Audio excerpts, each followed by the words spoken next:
Are we good? Nope. Are we live?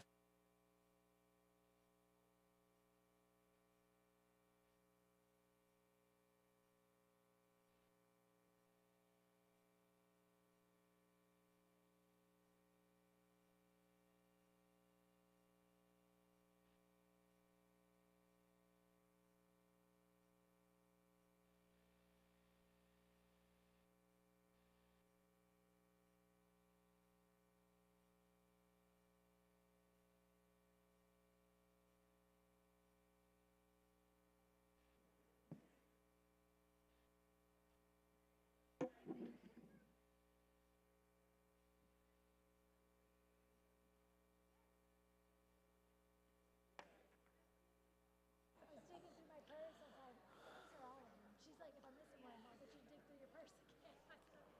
All right, good afternoon, everybody. Hello. Howdy. Long time no see, right? Who was able to get a nap in? None of you nap ninjas, right? So, there we got one. Awesome. You did it on behalf of all of us.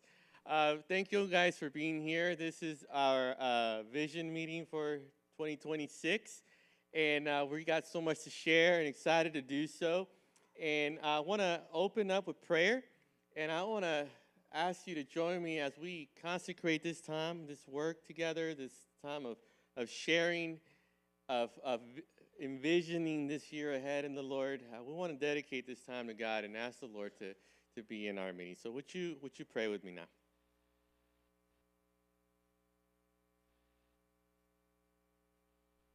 Lord, we thank you once again for the gift that you have given each of us of having this community, a place where we can come and meet with you and meet with each other, a place where we can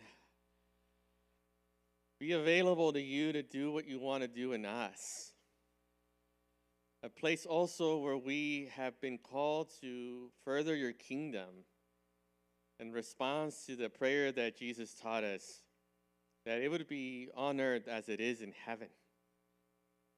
And so, Lord, this morning or this afternoon, as we are here, and we are going to be sharing and looking towards this year with great faith, with great anticipation, with great hope, I pray that you would give us a holy imagination for what's possible in you. And Lord, all of the things that we have to discuss, all the business of the church that we have to share this afternoon, I pray that you would just allow us to understand it, to see it, and to resource us as we continue to work for your kingdom together here at Redeemer. Lord, we ask your presence, and we believe you now, Lord, with all of our heart. In the name of the Father, and the Son, and the Holy Spirit, we pray. Amen.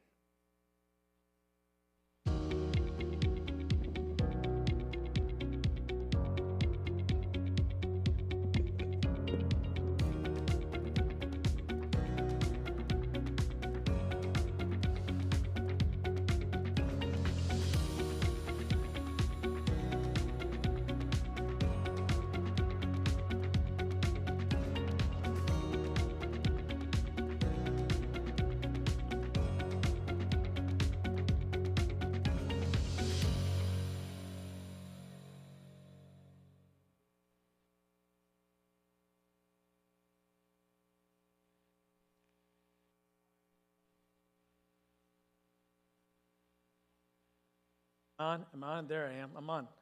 I am on. Again.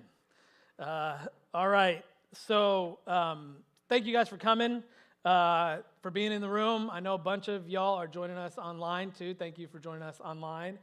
I was supposed to do this last Sunday here and have a whole message, and I don't think you want to hear two sermons. So what my goal is to, as quickly and succinctly as I can, communicate kind of some of that big picture vision for us as a church. Like, what do we see happening? What's kind of the front end thing that's going on for our church? And I want to start like this. I just want to name something about our church, and it's this: Redeemer is a welcoming church. We are a very warm, welcoming place where when you walk through those doors, our heart, and actually our practice, we do pretty good at this, is you were seen, somebody meets you, like we care to know who you are. We want you to connect to this community. And we have so many things that are built around that. And you know, a lot of that success is not just related to a staff that has some strategic things that we do over time. It's you guys. It's the people of the church. It's this whole meet one thing that we've talked about before, that every time you guys show up to church as a partner, right, and partners are thinking, I'm going to try to meet one person I don't know yet. And there's always an opportunity because there's a lot of people we don't know at this church. And us doing that together, right? Like, this is how strangers become friends. This is how real people connect their life to a faithful community over time. This is a big part of how Redeemer has grown and continues to grow, and God's in the middle of it. Like, you know, just to share one thing from this morning, real briefly, we had a person come who said they hadn't been to church in 15 years, and after the message, and 3 people met him. You know, he not only said he was welcomed well, but he just had some things in his life that were directly related to marriage that he needed to hear. And this was the first Sunday in 15 years he's been at church. And so when you bring the work of the Lord together with the work of the people, it's really beautiful what God can do. And it's, again, part of how Redeemer has grown and continues to grow, and it's a cultural commitment to who we are. But I also want to recognize there's a tension here, because sometimes the things that make you what you are the things that create constraint and challenge. And the reality is, this year and over the last 2 years, we've grown a lot at this church. And you guys know that. You're here, you see it. If you're here at the 9 o'clock service, you realize that, like, most Sundays, we're decently full, pretty full. Sometimes we're really full. And then if you're here at the 10:45 service, you know we're stupid full some Sundays. Like, it's really a challenge. And so, like, our commitment to meeting people and connecting with people that is not going to change gets more difficult because we know less people, and it feels like a bigger, fuller room. And so you feel like, oh, there's so many people I don't know. How am I going to keep meeting, you know, others? And what got us to where we are, right, is the same thing that, like, we have to keep committing to and thinking about how do we continue to do it forward. And so we've just recognized, especially this year, that as we grow and continue to get bigger, like, one of the things that we're going to have to be intentional about is making space. Making space. And this is, I always try to give, like, a theme or a word for the year. And this is 2 words, but it's making space. That is what we're trying to do this year. And we want to make room for new people in all kinds of ways. And there's 2 ways that this is happening this year. One is no surprise to any of you in this room, I think, but thank God we are going to have a new building. Thank you for making it happen. Like, and let me we'll talk more about this, but our hope and prayer still is that by the beginning of next year, January 2026, maybe February, we'll see, we will be opening a new building where we broke ground in November. And we are almost there. Like, I can say this, everything is where it should be. There, hopefully, very soon, a week or 2, we will have the permit in hand and start to move things forward in a tangible way that you'll be able to see. There's just always more bureaucracy and unknowns than you anticipate. And so that's where we are. If that's new to you, if you are joining us since we did Tenfold, that was the whole capital campaign and effort that we did to make this new building happen that is going to just create so much more space for so many people. I'd encourage you to get one of the things in the lobby, to go on our website, check it out. There's a lot of good information. Brad and Cynthia will give us a lot more information later. But the other thing that we have talked about, and some of you have been a part of extensively, is the other way that we're going to make space this year. And so this is the big announcement. We are planning for a third service on a Sunday morning. We are already looking towards and planning and bringing some conceptual ideas at this point together for a third worship service on Sunday mornings. Unfortunately, the new building does not come with a bigger sanctuary. and I will say, I love this room. I think we have an absolutely awesome space. But we already expanded it, and it's just becoming clear to us, and has been to some of you for a while who've been like, David. Like, I hear you. We're going to have to do something. Like, we are overly full a lot of weeks. And when you walk into a room that's this full and this chock full, it's just harder to connect with people. And we really want to do the things that make space for people who God brings here and who want to be here, and not just be a number in a room, but to connect with people that are here. So after a lot of talk and dialogue, we're going to add a third service. When is it going to happen? I want to answer this in two ways, okay? There's a metric that we're interested in, that we've looked at, and it's this. We want to go to a third service when the 1045 service averages 90% capacity for 3 months. 3 months in a row. Okay, that's the threshold. And in our best research and judgment, like, that is when it's going to make the most sense and be worth the effort to move to a third service. Because at that point, that's when it really begins to feel like there's not room for anybody new. It's hard to find a seat. And so once the ceiling, we hit it 3 months in a row, 90%, that's when we're like, okay, it's time to make the plans, to get it together, to move to a third service.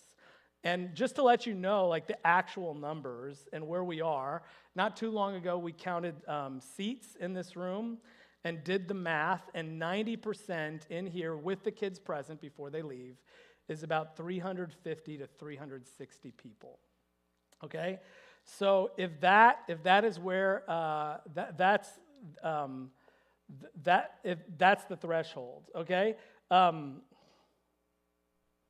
I doubled up my notes. That's great. This is going to be shorter. So here's the thing. So you're okay. So that's the threshold. What are we averaging right now at 1045? The answer is 350 to 360 people. So we're there. So the other way I want to answer this question is, we're probably launching the third service in the fall. We want to get through the spring. We're going to let the summer kind of go down, as the summers tend to do. And then somewhere in the time of August, September, we will put a date on the calendar and we will launch a third service. More about that when we get there. We do not have all the answers, but we're making the commitment, okay? So the other thing I want to say is, when we do this, we're gonna need people to step up and help. Like really. There will be probably 40 new volunteer slots to fill. 33% more than we have, right? Actually, 50% more overall. But we're going to need volunteers and kids and connections and with students and teachers and ushers. Everything we've got to do it one more time in a third service. And so it really is going to take all of us to make it happen. And I just want to be clear, we need you. Like, we're going to need folks to step up to maybe consider, and some people are doing this now, maybe I'll worship at one service and serve at another service. And when you have 3 services, it's actually a tighter window. Like, it really can work for a lot of families. But what I'm asking is that you guys would have some willingness to make some sacrifices in your schedule for the mission and what we believe God's leading us to do. And I just, one quick word about this. I don't think I would not be for this if I didn't think God was leading us to this. There is not a single person I know on our staff, and I doubt any volunteers, who is excited to get up earlier and work harder, okay? But I do think that we all see that, like, this is the opportunity and the gift that God has given us, and we're willing to work harder and get up earlier if that's what the Lord's calling us to do, to reach people. And so many churches would be begging to be in this position, and we're just thankful for the opportunity the Lord gives us. So I hope that you guys will be ready for that when the time comes. More information about it really after Easter is we're going to really start gathering and planning and making momentum. But maybe just ask, like, Lord, what do you want me to do here? How do you want me to lean into this? And then we're going to step forward in faith and see what God does. That's it. That's the big announcement. Amen? Amen. All right. Who's next? Dean. Thank you.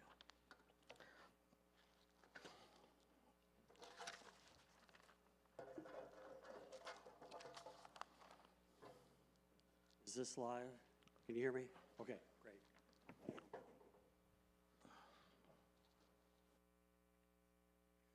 So for everyone here, my name is Dean Hennings. I am the chairman of the executive leadership team, which is kind of like our board.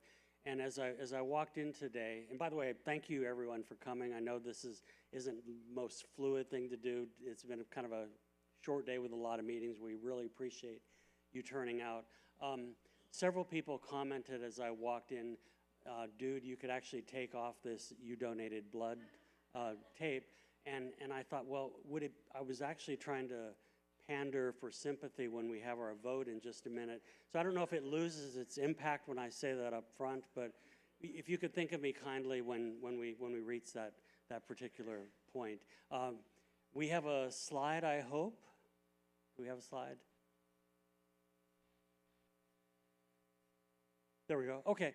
I think it's helpful to go through a couple of points that I think we should make every year, because we have new people who start to come. They don't know the history of Redeemer. So I have just a real few bullet points that I think are worthwhile making. First of all, the church was established as Redeemer Church, Redeemer 2, Part 2, in 2022. And the process of how that happened was very interesting. Essentially, we took a board of trustees who formed the church, filed with the state of Texas, and then that board of trustees delegated responsibility to the executive leadership team. So that's the management, the ongoing management of the church is done by the executive leadership team. This year, we did something new, which is we established a nominating committee.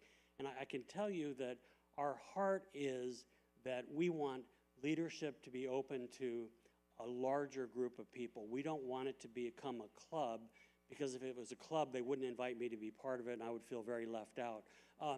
So we really do, one of the things that we look for is how can we identify new up-and-coming leaders and get them into positions where they're making a difference in the life of the church, and also when there is a time when they can serve on the executive leadership team. So as an example of that, I won't be here forever. I have a term, it finishes, I'll step off, someone else will step on, and that's extremely healthy. So we thought we could be a little more explicit about this by having a team of people looking to identify candidates so that we have a leadership pipeline and we keep this thing fresh. The other thing that I wanted to mention briefly is it's kind of a rhythm of governance and what happens here, because in our role as the executive leadership team, we meet monthly and we make decisions, we approve budgets, and it's sort of a longer wavelength thing than the pastors and the staff are responsible for running the church activities week in and week out. And I think that's a really important point to make, because I'm not running the church, and I don't want to get in the way of David and Silverio and the incredible team that he has. We want to do what we can to help them carry out their work. So we have discussions, and if there are things that come up, we will talk about them, but that's kind of, think of the executive leadership team as a longer wavelength, the pastoral staff, pastors and staff, that's a shorter wavelength, and then sometimes they get asked the question, well, what does a trustee do today anyway? And the answer about a year ago is that I didn't really know. I had this feeling that we should have trustees, and so we had trustees. But when we met with the Global Methodist Church people, our presiding elder explained it to me in a way that even I could understand, which is we have a board of trustees, which basically is if everything goes pear-shaped, we're hit by a nuclear explosion, and we need to wind down the business of the church, then the board of trustees would once again become the dominant player in all of that. So we have trustees, all the trustees are on the ELT, but it's really kind of a ready reserve. So that's the point I wanted to make about that. Next slide. At this point, another question I was asked this year, and I love these questions because sometimes I haven't thought about it before, and I need to think about it to come up with the answer. The question was, if we have classes of membership for our trustees and for our ELT members, and you can see when people are scheduled to roll off of their tours. So we have Class A, Class B, Class C, and the idea is that they're staggered terms. And so, because again, as I said just a moment ago, we don't want people to be on the board forever and ever, because then it becomes a club, and it doesn't really accomplish what we're trying to accomplish. So I think it's useful every year to see who the members of the executive leadership team are, and also it's a good way for us to see, are we having the sort of turnover that we want to represent what a healthy leadership board looks like in the church? And the answer is yes, and I've been really pleased so far because people have rolled off organically. Some people move away, some people step off, and I'd like to think that there's going to be a time when some of the excellent people who have stepped off are actually invited to come back on, because we have a tremendous depth of leadership talent in the church, and I think tapping into that as much as we can is really a useful thing to do. So at this point, I'd like to ask the executive leadership team to come up and join me on the stage, and so if I can ask you to come on up, and it'll be about half of the rooms.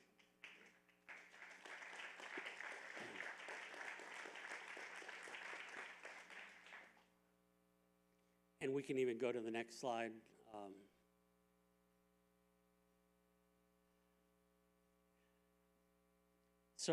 One thing, so you see who everybody is, and it's not like a beauty competition, but the way our governance is set up is this meeting represents the moment where the partners endorse this executive leadership team, and therefore by doing that, you're giving this group the authority to make decisions during the course of the year on everything from budgets to hiring positions, and basically, so it's kind of it's the making of meat sausage. It's not that pretty to look at, but this is the moment where David has more experience at that, and I got a laugh out of him, so I'm really well ahead of the game here.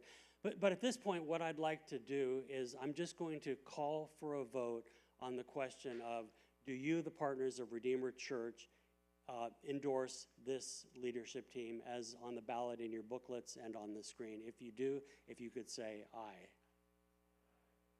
And if anybody like to say nay, in which case we'll have a conversation. Okay, so the group is endorsed. The only other thing that I wanted to say before I let people leave, except for Amanda, who's going to talk next, is it is a joy to serve with this group of people. And one of the things that we are privileged to do when we meet every month is we always spend time in prayer, unhurried prayer.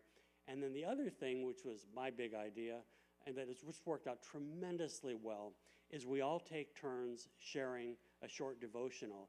And it's so interesting to hear the perspectives that different people bring, because we all have we all worship the same Jesus, but we all have a different journey of faith and different experiences and things that really stand out to us in unique ways. And I'm just blessed every month when somebody else gives that short devotion, because you get to know people that way as well. So this is a great group. You're really blessed and privileged to have them. And so thank you for that. I don't think I have anything else to say. We're going to have a Q&A at the end, But I would like to ask Pastor David to come up and pray for this group as we enter a new leadership year. Yeah, guys, let's just take a moment. I don't want to miss the opportunity. This is it's a spiritual leadership that these people offer in time and energy and commitment and discernment.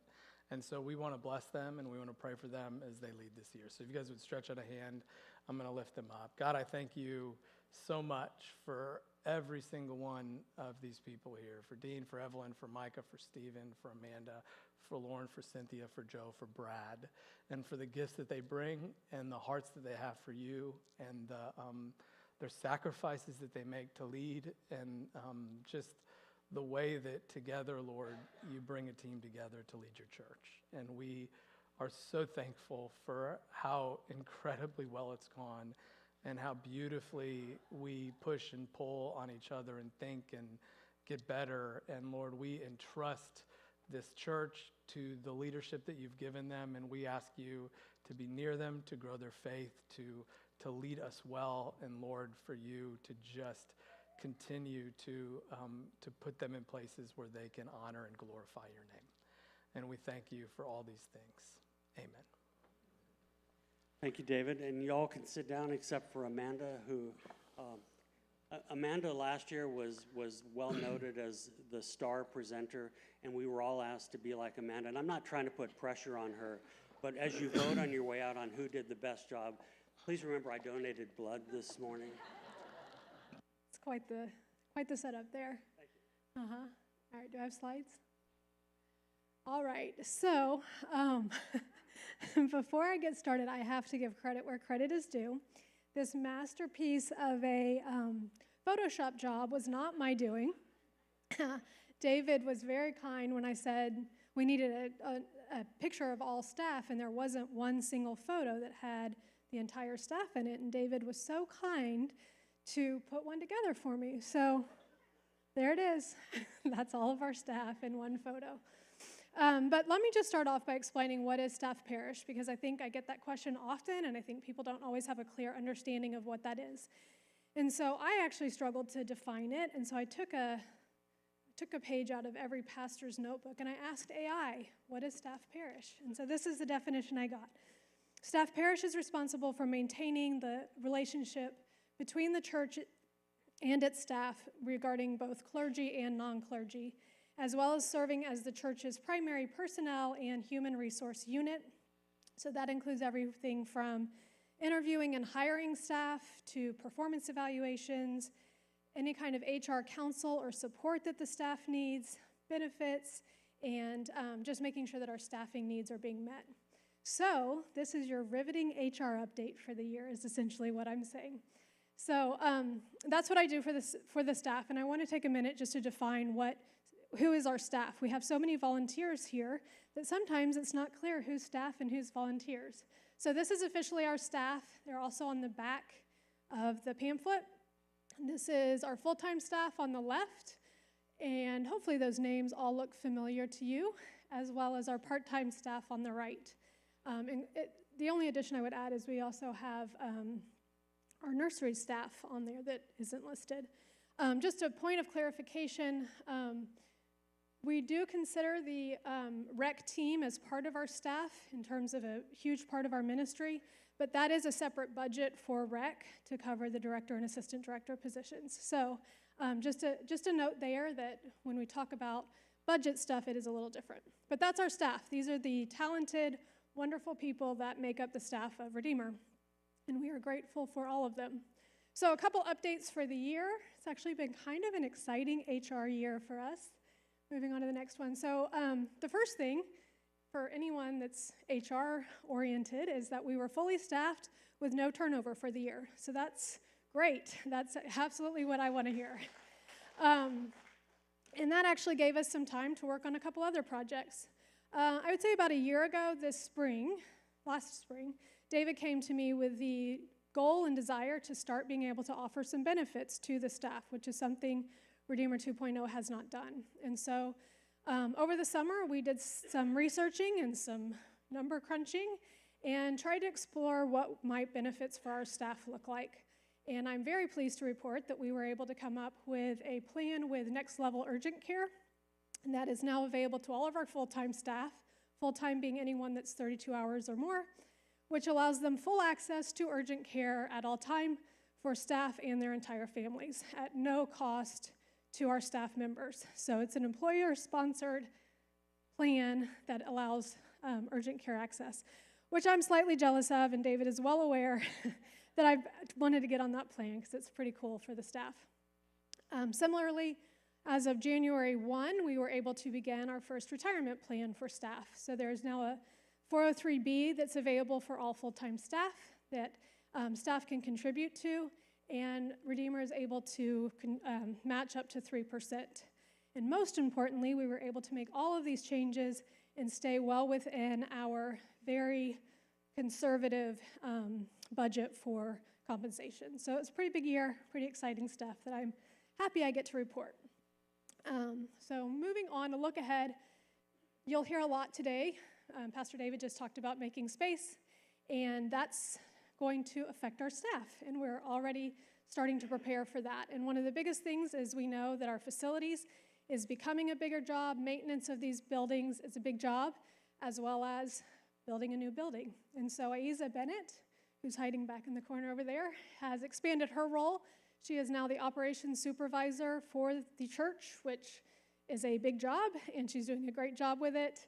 It's, keeping up with our facilities as a whole, stocking them, making sure that they're scheduled correctly, all of those things. So that's going to become a more important and bigger job as time goes by with the new building. Many of you know, especially if you're on the Connections team, we are currently interviewing for and recruiting for a new job, which is a Connections coordinator. And so this person is really going to be responsible for the Sunday morning experience, the volunteers, everything that goes into making Sunday mornings the awesome experience that it was for us when we first came in as a visitor and continues to be. This will become even a bigger job when we add a third service. And so we're looking for this person to be already in place and ready to go as we add that third service. And then also taking those next steps with welcome lunch and partnership lunch, that's a smooth transition, that you have one person that's kind of walking you through that whole experience as you're kind of getting assimilated into Redeemer proper. And then last but not least, I'm really excited to announce that we're going to pilot a program this summer with Marshall and having summer interns. So this is kind of cool for anybody that might know, ideally like a college age, maybe you completed their first year of college or so, that's looking to get experience with youth, specifically like 56ers age. If you know of anyone that's looking for that kind of an experience, we are looking for interns over the summer. Anything else I'm missing? Good. All right, cool, thanks. With that, I'm going to hand things over to Joe.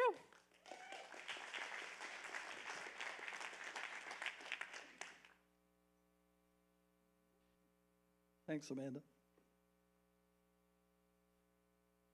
So I'm Joe Landis. I'm chair of the trustees, and I think we have a slide. The trustees are responsible for property, buildings, things like that. And if you see something that needs repair, notify any of us that are on the ELT or me specifically so that we can get that on the list of things to repair. We do walkthroughs where we go and look at all the buildings and inside and outside to determine things that are in need of repair. We had a couple of them this past year, and big shout out to Redeemer staff for completing the bathroom projects. I believe Barb Albritton led that effort in getting the bathrooms redone in B and C. And a shout out to Paul Daig and the youth group for the work that they did in the parking lot area. We formed a church safety team. One of the people that came up to me after last year's ELT meeting and said, hey, I found a couple of things that are in need of repair is a guy named Jim Bagley. And Jim's the kind of guy that steps up to do things, and Jim stepped up and took on our church safety team. and they've been progressing very well under his leadership. The focus of the safety team has been the children, protecting the kids, keeping the kids safe. And they're beginning to do things like implement parking lot attendants whenever we have events where we have need for parking. And parking is becoming more and more of an issue as we've had the growth, because we've got a limited number of parking spaces, and between the two services, we're such a friendly and outgoing church that folks stay long after the 9 o'clock service. You have folks coming in at 10:45, and you almost need twice as many parking spots, and we don't have that. We don't have enough parking spots. So something we've been working on for a little over 2 years now, about 2.5 years, is a row abandonment. When we did this building, the city had us put money in an escrow account, and basically they took about a half acre of our property and commandeered that. We couldn't use that for any of our planning, any of our building, any of our drainage, and it's been tied up since the beginning. Where we are right now is Monday night, we're going to have the first reading on the Manville City Council for the abandonment of that right-of-way at the back of the property. We'll get back about a half an acre of land, and we will get back some money. Don't know how much yet. That's the first reading. What we're looking at, though, at any rate, is somewhere around the end of Q1, by the end of March, we should have this completely wrapped up, have the additional half acre, and how much of our money they decide to give us back. Questions?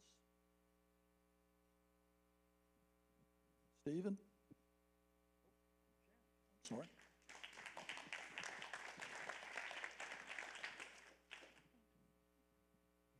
Hello, everybody. I am Shannon Garan, Director of Groups, but I'm up here today to get to talk to y'all about the Do Good Project. My phone went to sleep. All right. Hebrews 10, verses 24 and 25 says, "And let us consider how we may spur one another on toward love and good deeds." First Thessalonians 5:15 says, "Always try to do what is good for each other and for all people." So, y'all, that is where we get our do good from.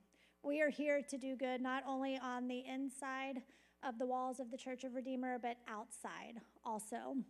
These are some of the projects that are outside of our doors that we participate in, and y'all, we do it well. Y'all really step up.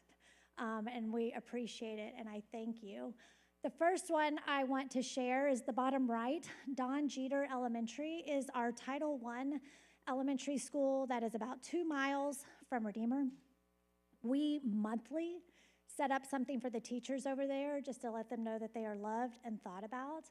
Danielle Fish is here today. Do a little wave, Danielle, because you do not get the appreciation that you deserve.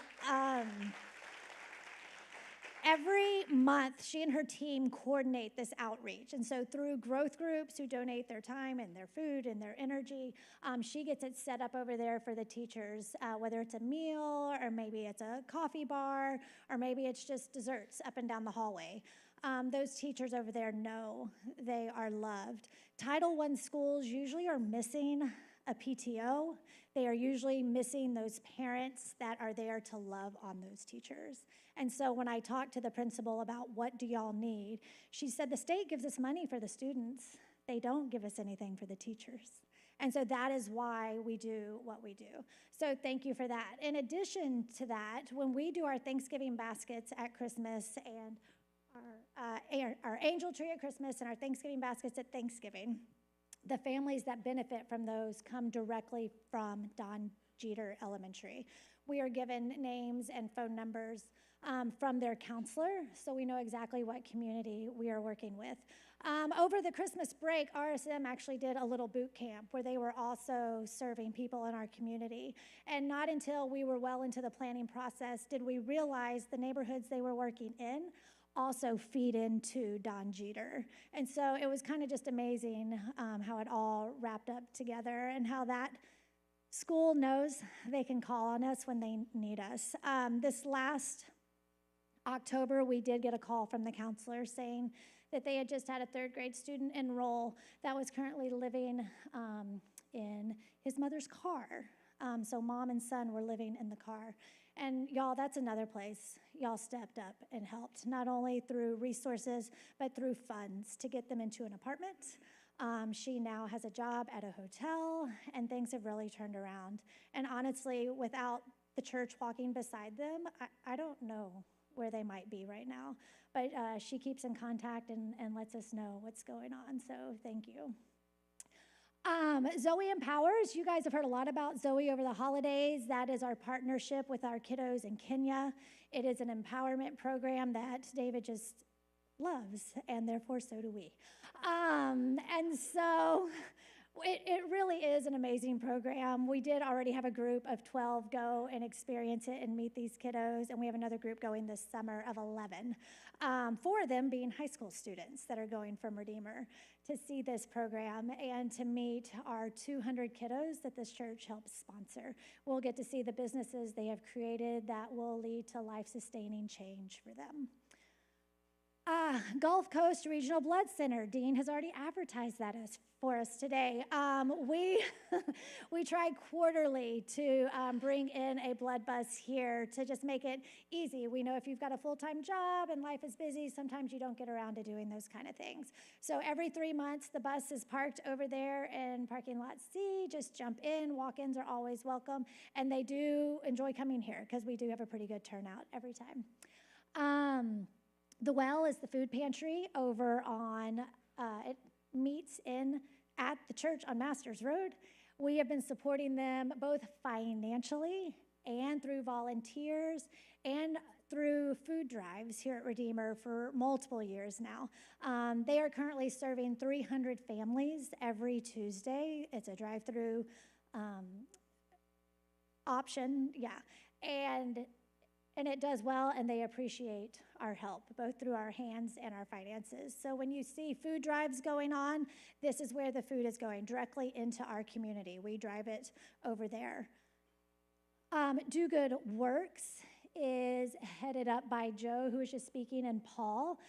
We are always looking for projects there, work projects, again, in our community where we might help patch someone's wall. Maybe it's an overgrown lawn.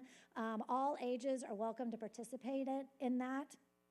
And like I said, we're always looking for projects. Believe it or not, that budget the last couple of years has gone unused because people don't know that is an opportunity that they could come here to get filled. So if you know of someone at your kid's school, or you're a teacher and maybe you have someone in your class you know that might benefit from a wheelchair ramp at their house, or maybe they have stairs on a mobile home that need to be replaced, please reach out and let us know, and we can get that connected.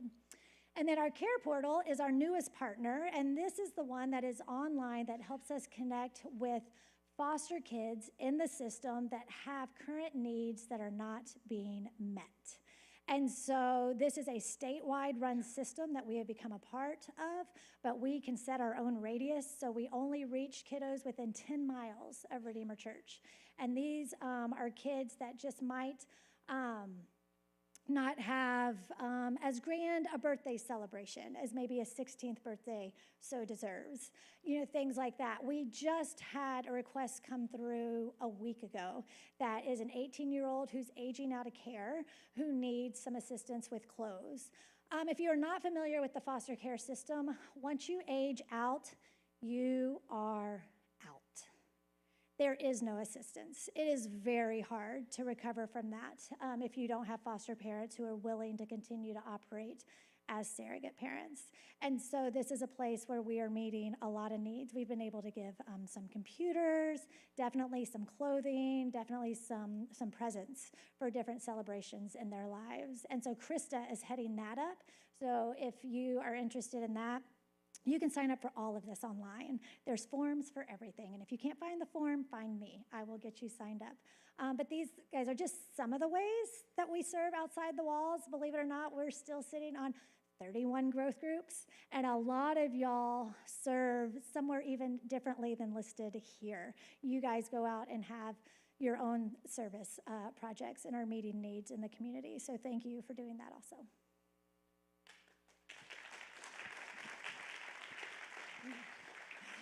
Now it's Stephen's turn. Oh, good afternoon, everybody. I am Stephen French. I'm the finance chair. And shocker, I'm going to talk about finances. So we're going to go over our 2025 outcome. We're going to talk about our 2026 budget, and then we're going to touch on the Tenfold campaign. And I'm trying to be professional, read that, but I can't, so I'm going to have to turn around. So I'm sure you all memorized this from last year, right? This was our proposed budget for 2025 that we reviewed last Vision Sunday. And we were basically break even. So 1.3 in contributions, 1.3 in expenses. And we would have loved this outcome. That would have been great, but it didn't happen. Drum roll. So we can go to the next slide. That was supposed to be better. So this was our actual outcome, guys. Almost 1.7 in giving, which is, yeah. 28% over what we budgeted and 11% over 2024 actual giving. On top of that, expenses were 9% under, thanks to the staff. And there were two categories that were slightly over. One of them was completely driven by the number of people that come in the door. So if you want to be over, that's where you want to be over. That's just shows you that we have more people coming in than we did last year. And then our largest category, which is administrative expenses, it contains some of the G&A and payroll. It was within 1%, which is crazy. I don't know many companies that can be that tight. So again, that just shows the staff's dedication to sticking to the budget, and then the stability that the Redeemer staff saw with the minimal turnover. So net, our total surplus was almost $500,000, 18% higher than 2024. Crazy.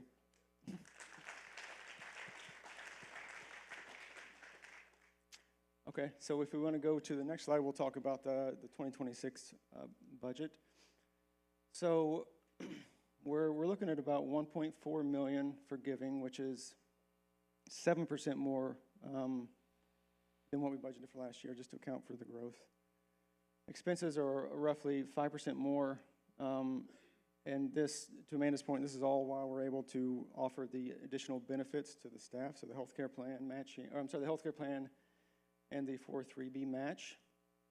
And then those couple of categories that were over last year because of the growth, especially with the implementation of a third service, we bumped those up slightly just to account for that. So we're still, even with those, we're still looking at least break even. And this is conservative. But I think it's a very likely outcome. And again, it would be fantastic if we could do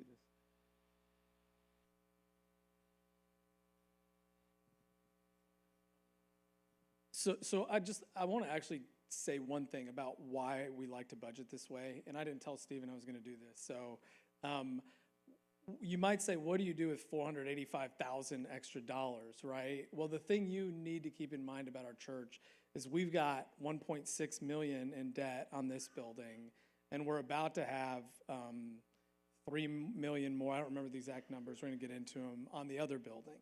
And so when we are really frugal and good stewards of the resources, what that means isn't that we just are sitting on flush money. It means that we're able to pay down our debt and be really good with having some margin to step into opportunity. And so it's a huge benefit. It's why we try to operate tight, even if we could probably push it a little. And it's just been a blessing these last few years to work in this way. And it's still, like, we still need every bit of giving we have. There's tons of debt, right? But I can tell you, just having led churches, it is so much better to operate at a margin than it is deficit. And I'm thankful for this church and its generosity and our ability to do that. Yeah. Good points. Okay, so the final thing we're going to touch on is the current status of the Tenfold campaign. So I know this has been, David's mentioned this a couple times in a couple of services, but the total pledges is 3.4. So we're already over $2 million, which is almost 60% of the pledges, and we're roughly a third of the way over with the campaign, slightly over.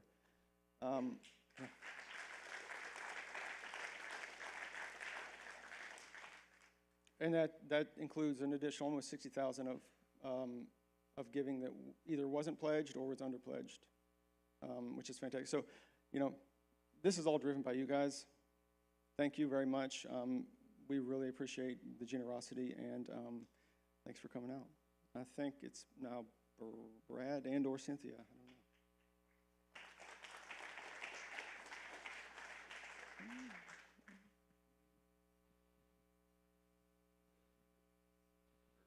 Thank you.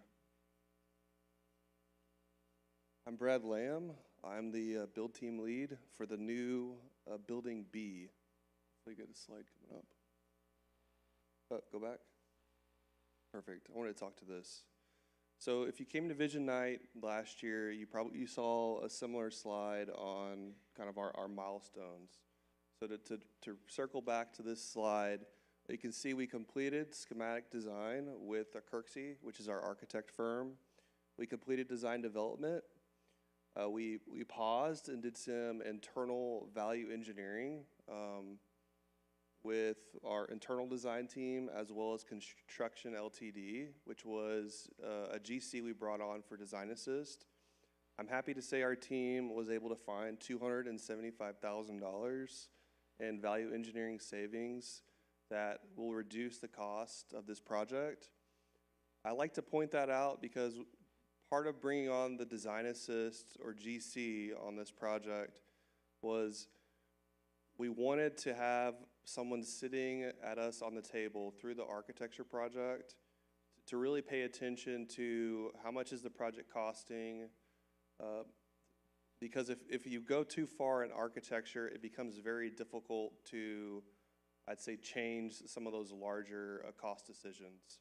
So you'll see in a later slide we have a waterfall, but this ended up being very well money spent with $275,000 in savings. We completed the construction and engineering drawings for the new building and submitted all of those drawings to the city of Manville, as well as DD4, which is the drainage district, in late October. So we've been kind of going back and forth with both the city of Manville and the drainage district for approval, but we feel that we're very close. Some of the recent requests from the city indicate that they're ready to stamp, but they're waiting for the drainage district's approval to issue our permit. So the good news is we have approval on the loan through TMF, and alongside or with that, we went ahead and signed awarded the construction for the new building based on a guaranteed maximum price contract. So while we are waiting for the permit, the GC has begun buying long leads, which should help with our project schedule. But per our contract, as soon as we basically get the permit from the city, we'll have an 11-month construction contract or construction schedule from Construction Ltd. So expect really 11 months or sooner. They have every interest in, completing this project as quickly as possible as well. All right, next slide. All right, here's a 3D render from the architect. There's a few tweaks we made, but for the most part, I'd say this is 95% accurate. I thought this render gave a pretty good idea of how the new building will connect with our current building A to the south, as well to the playground. The one thing you'll notice is the slope on the lawn isn't quite accurate, but that's just, I guess, me being picky. But for the most part, it's a very good representation. So the left will be the gymnasium. You can see it's a 2-story with storage in the back.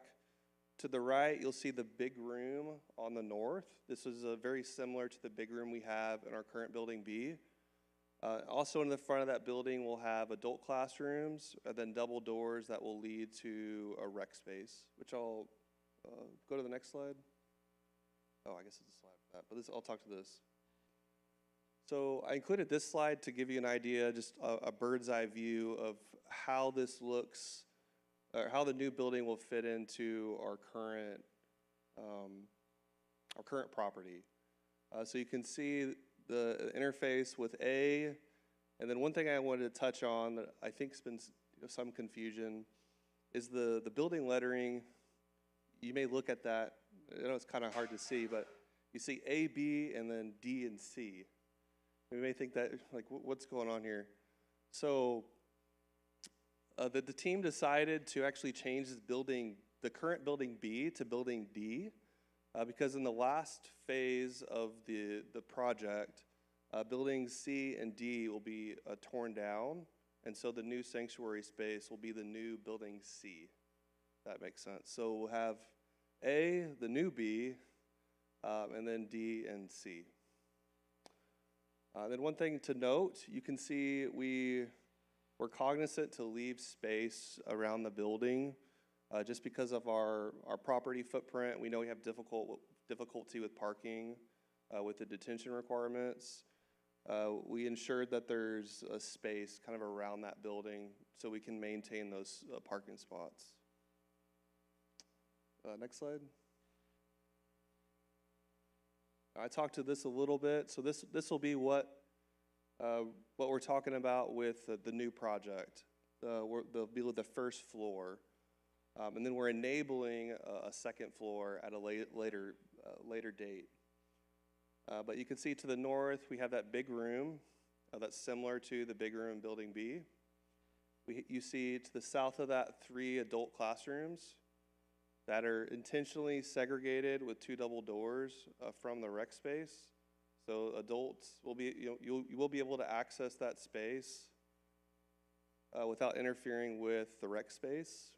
To the south of that, we have 5 rec rooms, and then the smaller rooms you see in there are a flex rooms. We have 3 rooms for flex. As you come around to the north, you'll see a large room that's kind of between the rec rooms and the gymnasium. That will be the 56er room. So we have a very large room for the 56ers. And you see it connects both to the south part of the building as well as the gym. So they can basically flow out into the gymnasium from the 56ers. To the north of that, you'll see a large catering kitchen. It connects to kind of both sides. We have a door to the kind of the west side of the building as well as the gymnasium, and there will also be a pass-through to pass food basically through that area into the gymnasium. And then to the south there, at the south of the gym, you see a large storage closet. That's for tables and chairs. We also moved the washer and dryer to that space to make more space in the pantry in the kitchen. And so overall, as you see, 21,000 square feet. So this is just the first floor. Okay, next slide. All right, waterfalls. If you like, or if you're familiar with waterfalls, I know some of you might, it's a good way to visually basically understand a breakdown of project costs. So we put together a waterfall for this project. So you see the first bucket, architectural services. This includes all the costs for Kirksey, kind of pre this project, through the various architecture phases, as well as basically through construction. So this includes their construction management. The design assist, that was the service I previously talked about.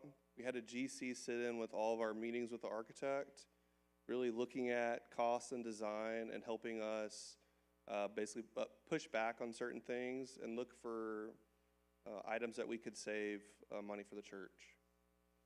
Permits and testing. Then you see the large item, which is the building itself. So we have the previous building estimate of 5.4. We did occur a market escalation across the project, both on material costs and on labor since we started the project. So you see that $450,000. So those two numbers do include a contingency from the GC since it's a guaranteed maximum price. So you see kind of another earmarked contingency that we have. This is not necessarily we will use. We hope we don't have to use that. But we wanted to be conservative and include that. Hopefully none of that will be spent, and that will come back to the church. And then finally, furnishing. So the rec room furnishing would come out of the rec budget, and then the other kind of AV equipment and other spaces was earmarked for the church budget. And with that, I will hand it over to Cynthia to talk about the future, or kind of it's not the next phase, but the second part of this phase, I guess.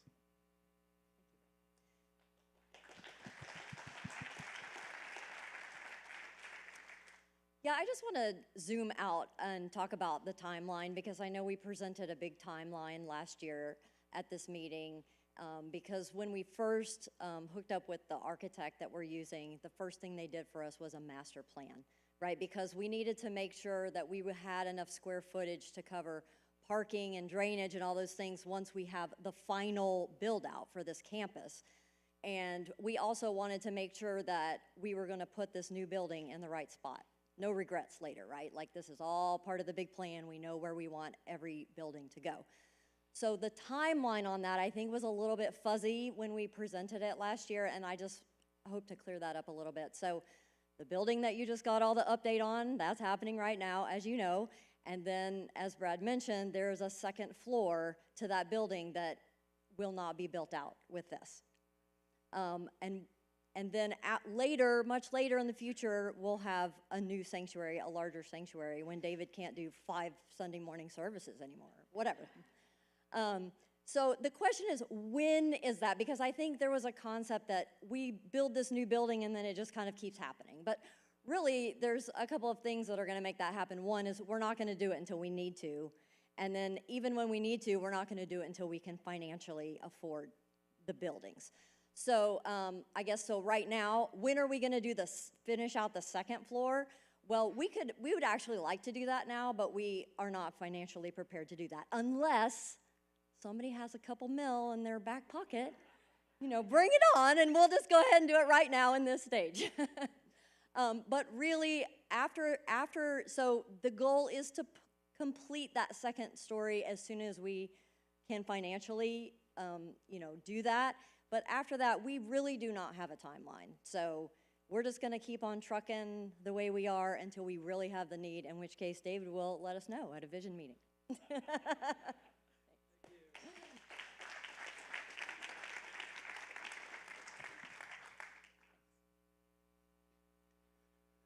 One more slide in the sort of the official section, which, can we throw that up? Last year at Vision Sunday, Vision Night, as it was called then, we did request approval from the partners for building a new building at a cost not to exceed $6.5 million. And so I wanted to give you this language, which is in your booklet, and then we'll invite any questions on any of this, because as Brad mentioned, there has been some market escalation in costs. There are some contingent items in the budget, and basically the approach we've taken is that we are still going to honor the existing resolution and not exceed 6.5 million on the new costs. And so the change that has taken place is that we're now considering some of the soft furnishings and things like that. Those will come out of the regular budget and the giving. You saw Stephen has done a wonderful job of running us at a surplus, and I think we actually can never take for granted the fact that our pastors and staff are incredibly efficient with how they run the business of the church. It's astonishing to me. So the plan at the moment is 6.5 is what you all approved. That's what we're sticking to. When it comes time to furnish out the new building, our intention is to use money in our general surplus to do that. So if there are any questions on that, I'm happy to talk about it. But otherwise, David and I and others will invite any questions anybody has about anything. I also, it's an important point, because a lot of this sausage making, you don't actually see up front, but we want to be very transparent. And if you have any questions about how decisions are made or what direction we're going, just feel free to ask me, ask any member of the ELT, ask David and the staff, and there's no intention to hide anything from anybody. The floor is open if you all have any questions on anything we've discussed or anything else, maybe how I wear my hair, just please, this is your time, so feel free. Are there any questions? Okay, question, yes. Oh, so the question is, and I'm repeating this for those who are online, the question is, why are we getting rid of those two buildings? And the answer is, and this is, as Cynthia said, this is a long way in the future. The answer is that eventually we see the need for a larger sanctuary space so that David doesn't preach 5 sermons on a Sunday morning. The other point that I think is worth making, and I didn't realize this when I first started coming here, is that the current buildings, B and C, they're not built up to current code. And so if you did any change to those buildings, as part of those changes, you would be required to bring them up to code. And so it actually, at that point, it's cheaper just to bulldoze them over and start again and make sure we get the building that we actually need. Yeah, the one other thing to note why that made sense in the master planning is those buildings are also set back a fair ways from our property.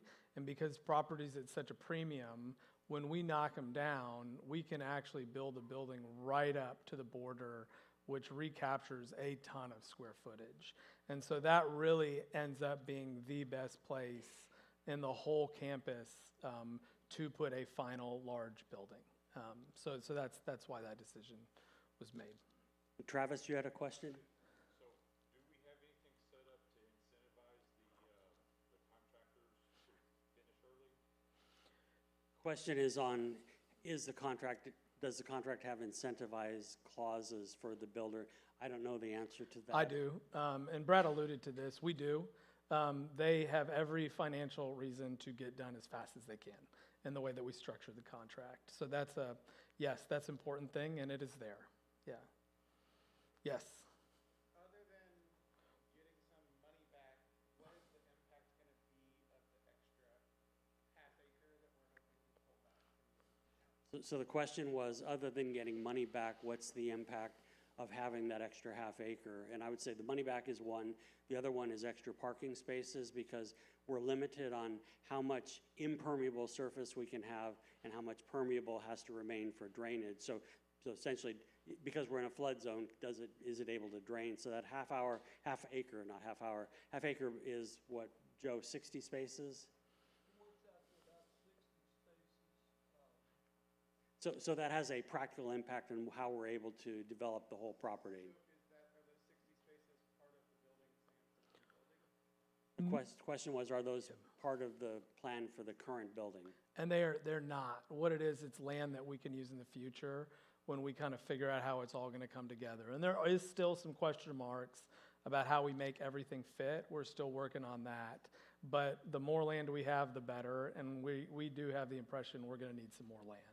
So that's all there, yeah. And I will give one quick shout out to Joe. This has been his standing budget item for the last 3 years, update on right-of-way abandonment, and we're really close now. So I think we're gonna have a big celebration when that finally occurs.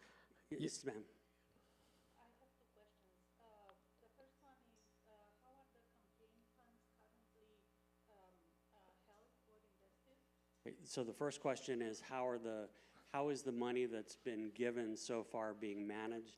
And the answer is it's being managed within a Merrill Lynch, essentially it's a treasury note scheme that optimizes, interest rates are fairly high at the moment, and so they're sitting in Merrill Lynch earning interest. Second question? How large is the loan expected? How large? Do we take the loan first and then the campaign funds, or how, what's the game plan? That's a David question. I can do it. You correct me if anything's inaccurate. But the loan is about $6 million, and it is interest only required for 3 years. And then at 3 years, it readjusts and is amortized over 20 years. Yeah, the final loan will be about $3 million. And that is including the 1.6 that is wrapped into it. So in the end, the only remaining loan amount we're going to have is about $3 million 3 years from now. That's and it could be less if we're able to continue to pay into it, yeah. The 1.6 is what's left on this. So it's like it'll be 1.6 on this and on really only another 1.5 on that, which is honestly incredible that's the financial position we're going to be in. So, yeah. Other questions, Ruby?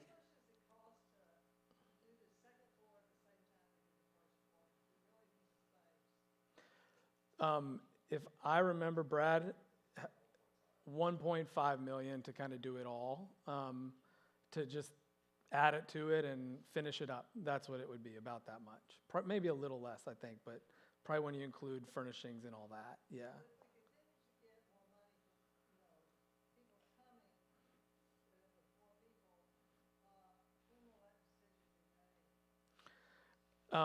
We haven't talked, sorry, the question is if we continue to get more money and like if the opportunity presents itself, when would we make a decision on the second story? And we actually have not talked about that in detail at the ELT, but I imagine what I would be thinking, and I think other people would agree, we would probably just revisit this on an annual basis, if not semi-annual, and say, where are we? Does this make sense at any point? Or what is the trigger for this to make sense? So kind of like we did with the third service, so.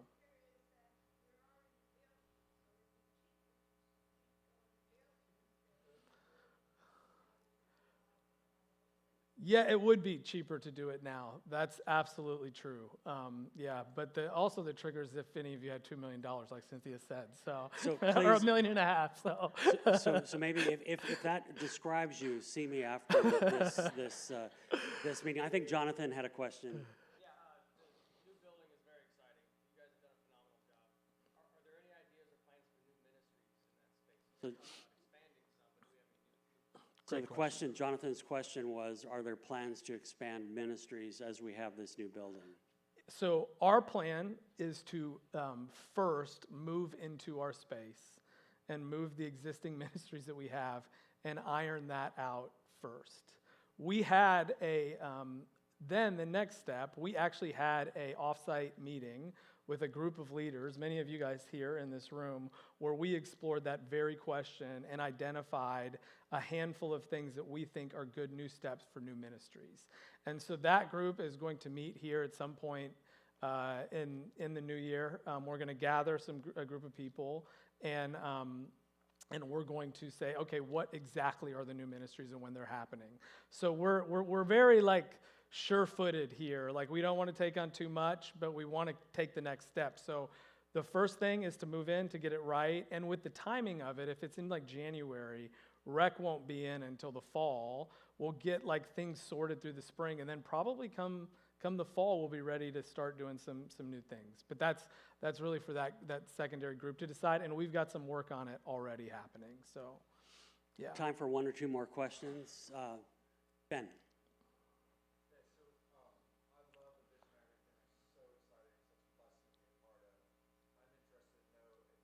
So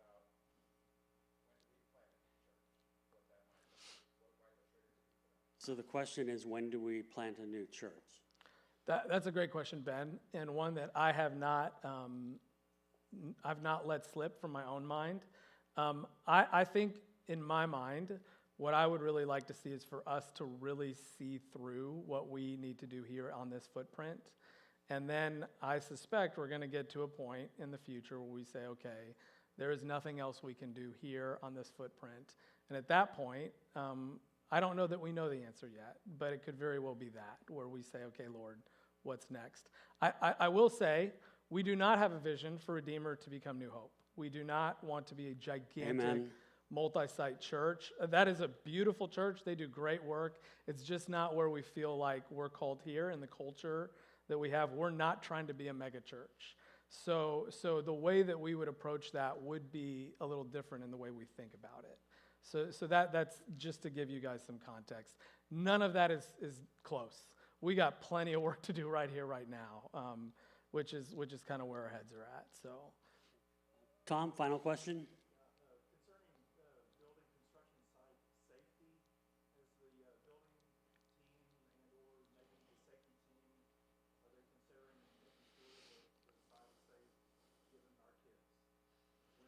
So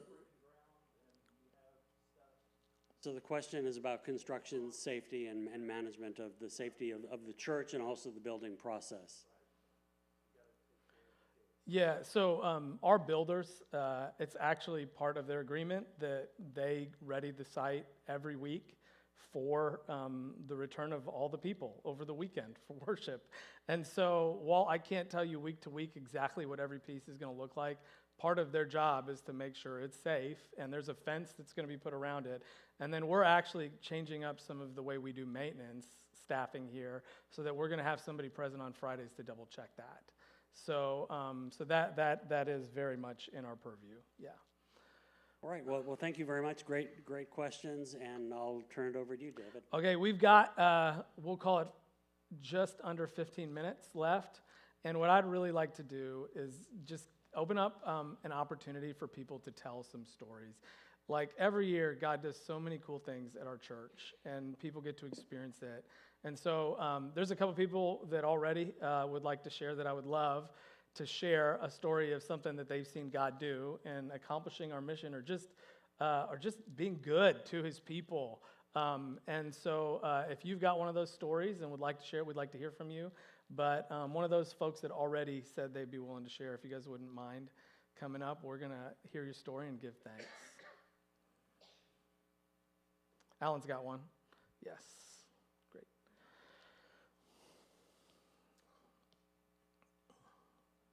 Thank you, Dean. No, hey, church. Great to be here. I just wanted to share real quickly how I've seen God working within Redeemer. So many of you guys know I got a pretty bad health diagnosis a little over a year ago. And when you get something like that, you know, you really need to lean on others. And I certainly did, and I had lots of folks come forward to help us through that time in our life. It's actually still ongoing. But, you know, I don't have, Evelyn and I'm from Florida originally, Evelyn's from South Carolina. We don't have family here, so we had to rely on friends to step forward. And I have some friends that aren't part of Redeemer, you know, they haven't seen the light yet, that did come and help out, but the vast majority of help came from folks at this church. And we're so very thankful for that. But it took many different forms, right? Folks running our kids to their sporting events so that their lives could kind of continue. Meal trains, things like that. Prayers, just tons and tons of prayers. But what I really wanted to point out is where I got to see personally God working within this church. Now, I've seen God working at this church, you know, many times. You know, I've been here since the beginning, so I've seen this growth that we're talking about. You know, the recovery from Harvey, the separation from First Methodist, the flipping of our budget from or not budget, but our income from we only got a couple months left to we're at a $500,000 surplus. I mean, praise God, it's amazing. But what I wanted to share that I personally, you know, observed and experienced was during this time, I had a prayer, and I said it almost as much as I prayed for healing, was that God would use this journey, this trial I was going through, to glorify his name. And I saw that here, unfold right in front of my eyes through folks at Redeemer. So I know a lot of folks in this, this congregation. Lots of them are friends. Most of them probably Evelyn's. She's more popular. But I saw folks that I knew, but I wouldn't describe as a friend, right? I'd met them at the men's retreat or a prayer breakfast or just out in the sanctuary. And then I heard stories about them. I heard stories about how they got together in a group to pray for me. I heard stories of folks fasting for me, for my healing. And the list goes on and on. But when I talk to them, and it's their story to tell, I won't go into too much detail, but they saw God using my trial to bring them closer to him. And so to me, that was just extremely encouraging and just another proof point that God is working here. And so we should all be very excited about what the future entails and very grateful to be a part of it. So thank you. Amen.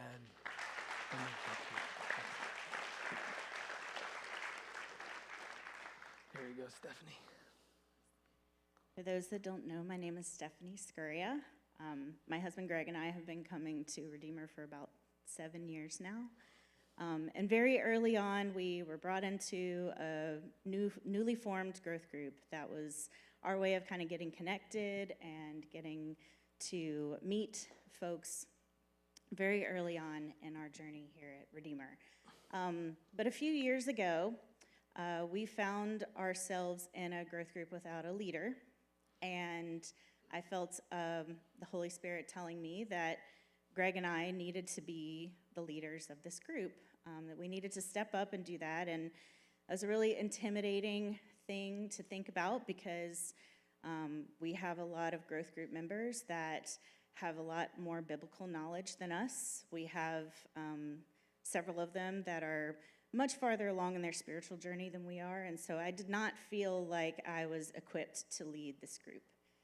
The Holy Spirit also told me, though, once I stepped up, that we were going to study the book of James. And I don't know if you guys have read the book of James recently, but there's a lot of theology packed into 5 short chapters, and that was intimidating in and of itself as well.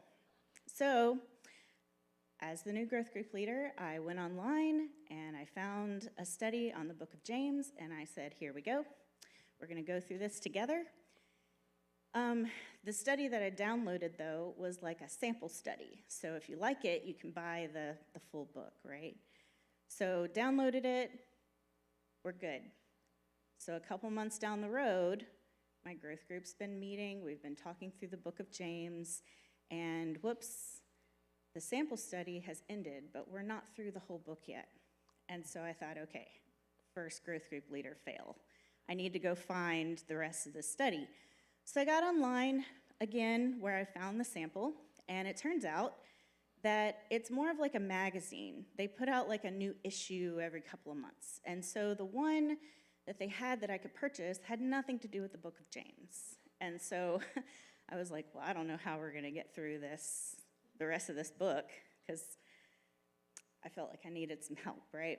Well, at the same time that all of this was happening, Greg and I had our own struggle going on. He was sideswiped in our vehicle, and he was fine, but our vehicle was in the shop, and we're 2 people that are working, and we have kids in school, and we need 2 vehicles. And the 30-day rental that our insurance paid for was done. And when we called the shop to see how's our vehicle doing, there had been no change whatsoever. They were waiting on a part. And I'm just going to tell you now, that vehicle was in the shop for 9 months. So we did not have a vehicle for a long time. So I had that to worry about more so than finishing the book of James with my growth group. And I walked through my neighborhood just to get some fresh air, and there's this little lending library outside of our neighborhood that I really don't ever look in. We have a lot of small families in our neighborhood, so it's usually full of children's books. But something prompted me to open it, and it was completely empty, except for the rest of the James study that we needed. And yeah, it's amazing. I saw it and it was like the angels from heaven were going, ah, and here it is. This is for me. And so we were able to finish the book of James, our study with our growth group. And, you know, I will also say, though, God's provision for the 9 months that we were without a vehicle was just amazing. And so, you know, I want to read for you the very next study, the one that I was missing, that wasn't part of the sample study, the reason why I needed this book. It comes from James chapter 5, and it says, "Brothers and sisters, take the prophets who spoke in the Lord's name as an example of suffering and patience. See, we count as blessed those who have endured. You have heard of Job's endurance and have seen the outcome that the Lord brought about. The Lord is compassionate and merciful." And that was the message that Greg and I needed to hear in that moment. We had several growth group members that were experiencing sickness and loss and different things like that, and they needed this message in that moment as well. So my advice to you, if God's calling you to do something and you don't feel equipped, just know that he will equip you with what you need, and especially with our growing church, and we're going to need a lot more volunteers. Step up when the Spirit is nudging you, because he will give you what you need. Amen. Thank you, Stephanie. Thank you. Does anybody else like to share? I have nobody that I know already wants to share. Lou? Awesome.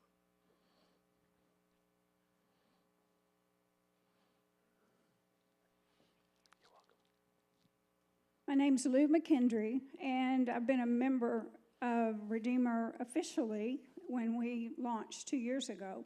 But prior to that, I was blessed to work with David and Silverio at First United Methodist Church, a church that I had grown up in. Our grandsons were 5th generation at Pearland Methodist Church, and it was the hardest decision of my life, literally, to walk away from those that we loved there. Our entire Sunday school class, our president, Jim and Melanie Bagley, and Jim was the teacher, we knew that this was our new home. Jim and I had been here at Redeemer since the beginning in 2016. David asked if we would help start the communion process. So we did that for about 6 months and then turned it over to the next people that were passionate to answer God's call. This church is absolutely the most loving, caring group of people that I have ever come in contact with. Even strangers that you don't think they know you will come up and say, "I'm praying for you. I'm a stage 4 cancer survivor. I'm into my 5th year and am facing more treatments." But what I anchor back to, of course, is Christ and my loving husband and family. But this outreach, the first 2 couples that we met in the disaffiliation process at Pearland was Dean and Beth and Joe and Janet Landis, and we could not, it was like we had known them forever. The very first meeting we went to at Pearland Church to discuss Redeemer moving into the Global Methodist Church and not staying with United were these 4 people. And they embraced us. They said, "You're our family." We have many, the Slaters, we have so many dear friends. Other Sunday school classes that I know of, 4 whole classes moved from Pearland to Redeemer. And I encourage you to share with your friends and neighbors about this church, because this place is truly God's open arms. And David and Silverio, we have been so blessed by their leadership, their commitment to Christ. I don't know where Silverio went, but wherever he is. Their commitment to share the light of Christ with everyone who walks through this door. I have not found one person that I've come in contact with that's new here that said that they were not embraced the second they stepped foot on this property. Truly, God has blessed this ground, and I know He's going to bless the new building